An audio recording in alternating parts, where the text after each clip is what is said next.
इतिहास में ना कुछ नाम ऐसे होते हैं जिन्हें वक्त भी धुंधला नहीं कर पाता। ये कहानी एक ऐसे ही राजा की है जो तलवार उठाता तो दुश्मन कांप उठते थे और अगर कलम चलाता तो बड़े बड़े विद्वान भी सिर झुका लेते थे। जी हाँ, ये कहानी है राजा भोज की, जिनके जीवन में साजिश भी थी, शौर्य भी था और एक ऐसी मशहूर कहावत थी जिसे हम सब जानते तो हैं पर शायद पूरी तरह समझते नहीं। तो सवाल यह है कि आखिर कौन थे राजा भोज? क्या वो एक महान योद्धा थे जिसने अपने साम्राज्य को दूर दूर तक फैलाया, या फिर वो एक अद्वितीय विद्वान थे जिसने ज्ञान की सीमाओं को ही तोड़ दिया?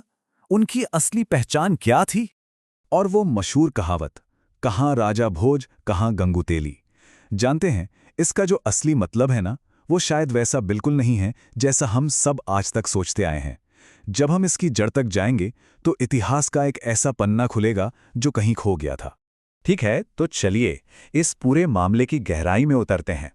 हम एक दिलचस्प लोक कथा से शुरुआत करेंगे, फिर उस कहावत के असली मतलब को समझेंगे और उसके बाद राजा भोज के एक योद्धा और एक विद्वान के तौर पर उनके असली ऐतिहासिक सफर को देखेंगे। तो हमारी कहानी शुरू होती है 10वीं सदी के आखिर में मालवा के इलाके में। परमार वंश में करीब 980 ईस्वी में राजा सिंधुराज के घर एक बेटे का जन्म हुआ। नाम रखा गया भोज। उस वक्त भला किसने सोचा होगा कि ये छोटा सा बालक आगे चलकर भारत के इतिहास में अमर हो जाएगा। लेकिन भोज का बचपन, आप कह सकते हैं, कांटों भरा था। जब वो सिर्फ 11 साल के थे, उनके पिता का देहांत हो गया। गद्दी पर बैठे उनके चाचा राजा मुंज। अब मुंज को ये डर सताने लगा कि एक दिन भोज सिंहासन पर अपना दावा ठोकेगा, इसलिए उन्होंने अपने ही भतीजे को रास्ते से हटाने की एक बहुत ही खतरनाक साजिश रची। और यहीं से शुरू होती है वो लोक कथा, वो कहानी जिसने उस मशहूर कहावत को जन्म दिया। ये किस्मत और पहचान छुपाने की एक बड़ी ही दिलचस्प कहानी है।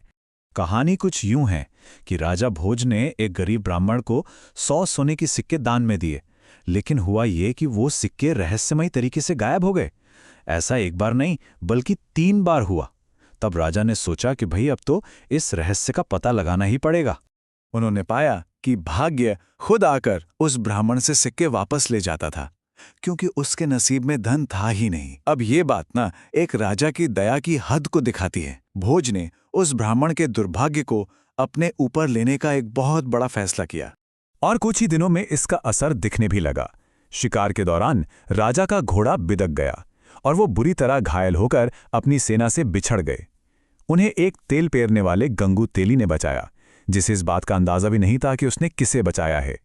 अपनी याददाश्त खो चुके राजा अब गंगू तेली के यहाँ तेल पैरने का काम करने लगे।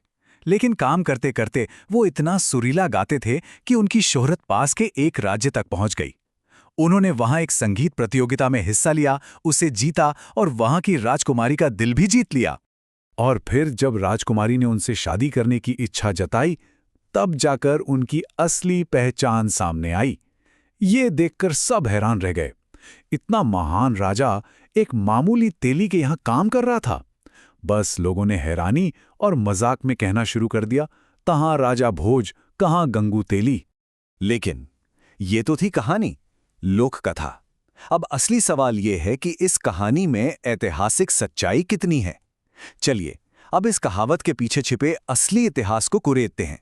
तो वो सबसे बड़ा सवाल, क्या ये कहानी सच है या फिर सच्चाई कुछ और ही है जो वक्त की धूल में कहीं दब कर रह गई है?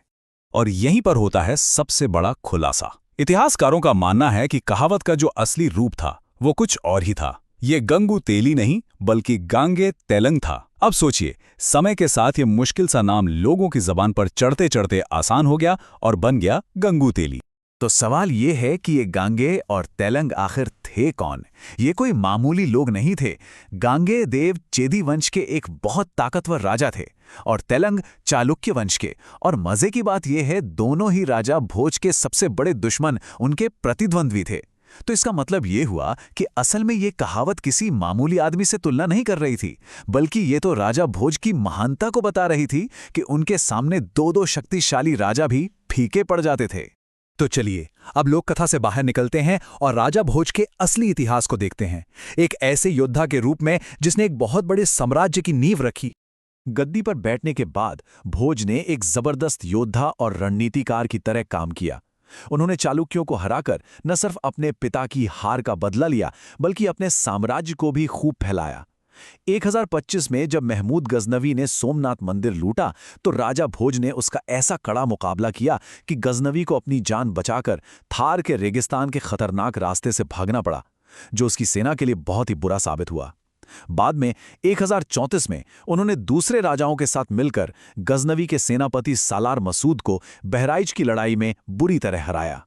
लेकिन राजा भोज की महानता सिर्फ जंग के मैदान तक ही नहीं थी। उनका एक दूसरा रूप भी था, एक विद्वान का, एक ऐसे राजा का जिसने ज्ञान, कला और विज्ञान को वो ऊंचाइयां दी जो आज भी हमें हैरान कर देती हैं। जरा इस नंबर पर गौर कीजिए, 84। ऐसा माना जाता है कि राजा भोज ने लगभग 84 ग्रंथों की रचना की या उन्हें लिखवाया। अब जरा सोचिए, एक राजा जो लगातार युद्ध भी लड़ रहा है, उसने ज्ञान के इतने सारे क्षेत्रों में इतना बड़ा योगदान आखिर कैसे दिया होगा? और इसका सबसे बड़ा सबूत है उनका मशहूर ग्रंथ सम्रांगण सूत्रधार, जो आर्किटेक्चर और यहां तक कि हवाई जहाज बनाने की तकनीक पर एक एनसाइक्लोपीडिया जैसा है। उन्होंने राजनीति पर युक्तिकल्प तरु जैसे ग्रंथ लिखे, और उन्होंने सिर्फ लिखा ही नहीं बल्कि उसे करके भी दिखाया। भोजपुर का वो विशाल शिव मंदिर और भोपाल की भोजताल झील आज भी उनकी इंजीनियरिंग की समझ की गवाही देते हैं। लेकिन जैसा कहते हैं, इतिहास के हर महान अध्याय का एक अंत होता है, तो देखते हैं कि राजा भोज का सुनहरा युग कैसे खत्म हुआ। अपने आखिरी सालों में राजा भोज को एक साथ दो मोर्चों पर लड़ना पड़ा। गुजरात के राजा भीम प्रथम और चेदी वंश के राजा कर्ण, यानी उसी गांगेय के वारिस ने मिलकर मालवा पर हमला कर दिया। लगातार लड़ाई और बीमारी ने उन्हें कमजोर कर दिया था, और इसी संघर्ष के बीच 1055 ईस्वी में उनका निधन हो गया। उनकी मौत पर जो कहा गया वो उनकी पूरी विरासत को बयां कर देता है। कहा गया, अद्य धारा निराधारा निरालंबा सरस्वती, मतलब आज धारा नगरी का कोई आधार नहीं रहा और देवी सरस्वती बिना किसी सहारे के रह गईं। ये शब्द उनकी पहचान एक योद्धा से कहीं ज्यादा एक विद्वान के रूप में हमेशा के लिए अमर कर गए। तो आखिर में ये सवाल मन में आता है, एक राजा की असली विरासत क्या होती है? युद्ध में जीती हुई जमीनें, बनवाए गए भव्य मंदिर, या फिर वो कहानियां और वो ज्ञान जो वो अपने पीछे छोड़ जाते हैं? शायद राजा भोज की कहानी हमें यही सिखाती है कि असली विरासत वही है जिसे वक्त भी मिटा नहीं सकता।